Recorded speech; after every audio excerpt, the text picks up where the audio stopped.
Well, I'm here and I decided to work on my learning plans.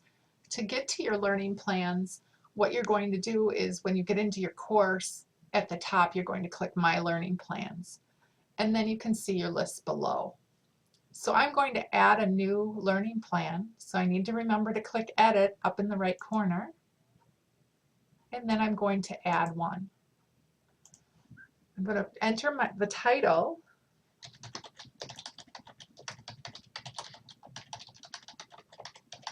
and then I need to remember to click Shared. All of our learning plans need to be shared, and then I'll click Save. So there it is listed. I'm ready then to move across the top of with these tabs, so I'll go to Management, and I can select my learning plan.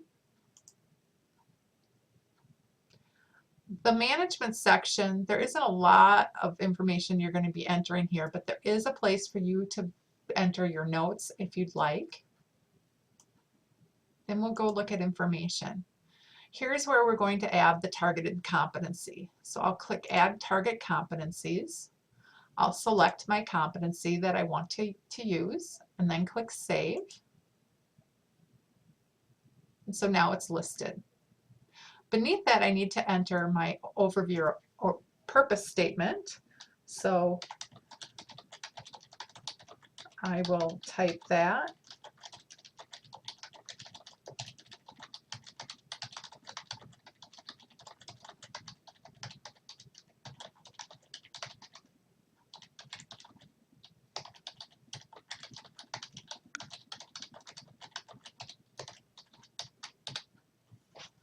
So I've done that. I'm going to click Save so I don't lose the information.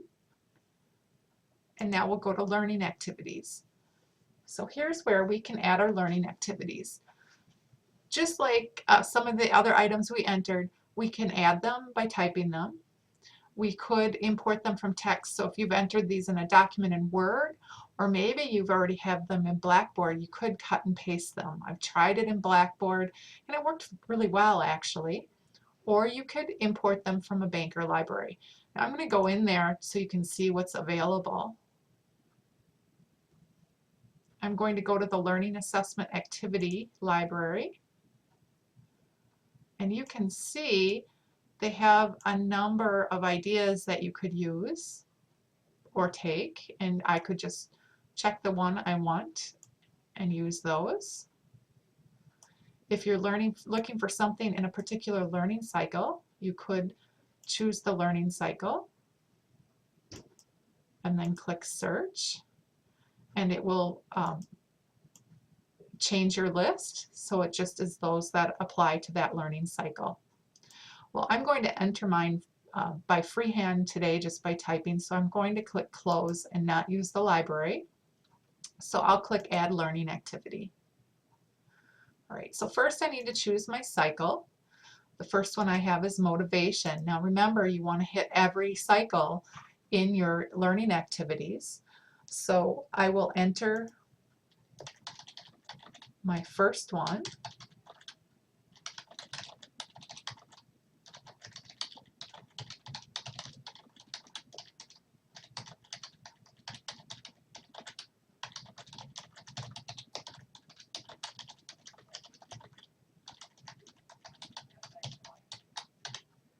So I've entered that, and I can save at the bottom. And there's also a save button, save link at the top. So I'll click Save. I can add another one. I could actually cut and paste from text, and I'll try that so you can see the others.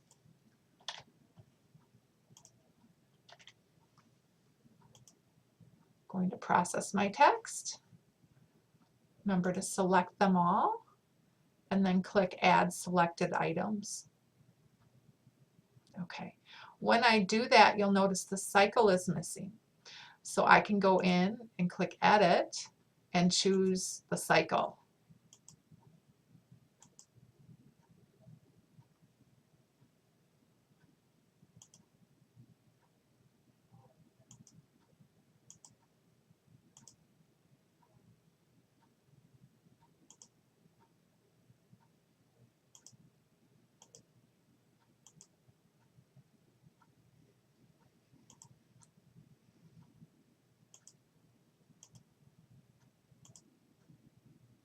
So as you can see, I've hit every cycle. So I am set. I think they look great. I also need to enter an assessment activity. So in this case, I'd click Assessment Activities at the top. I'm going to add an assessment activity, and I will enter.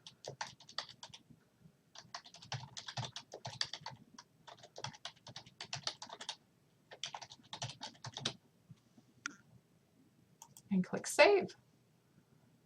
So I've done all of that. I do want to point out learning materials. So I'll click Learning Materials. If you want to, and this is optional, you could document the learning materials that you're using. So if there's an article or a book or a video and you want to document it here, you can do that. I have finished what I need to do. I'm going to click Save. So if I go back to my list, you'll see my learning plan is up here. You'll notice I have another one down below. Well, the difference between these two lists is this one is actually, the one below is a link to my course, so I need to go and do that. So I'm going to go associate this learning plan with the course, and to do that I need to go to the course outcome summary, and there is the course learning plans, PATs. I'll click again. And I need to add this one, so I'll click Edit and add a course item. And we'll go to LPs for learning plans. I'll select the Emma document learning plan and click Save. And so now it is associated, my learning plan, with my course. If I go back to my learning plans, it is listed below. Sorry, you can see that it's listed below. Okay, so that's how you would add your learning plans in WIDS. Okay, thank you.